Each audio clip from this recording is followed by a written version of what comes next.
Hello there, just got done watching Late Night with the Devil from 2024. It is a 1 hour and 32-minute long movie, a horror movie rated R. A live television broadcast in 1977 goes horribly wrong, unleashing evil into the nation's living rooms.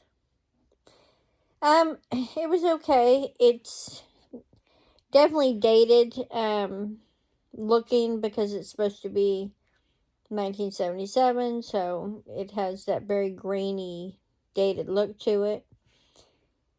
The premise of it, I think, was okay, but I don't know, there were moments of it that I felt like were just kind of slow and unnecessary. What do you think?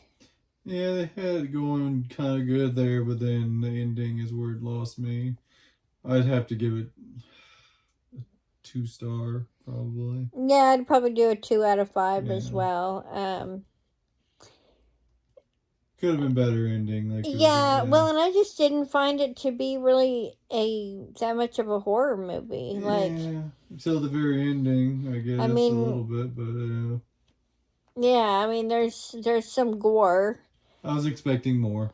Yeah, I was expecting a lot more scariness. It's a little bit of a letdown. So, unfortunately, it's not one that I would recommend to others.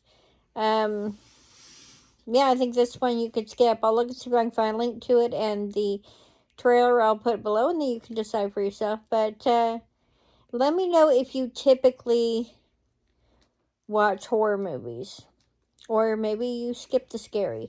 For me, it just depends on really what the movie's about. Some I can handle, other ones are not for me. So it really depends. If you've seen this movie, let me know what you thought of it. And I'll see you in the next one.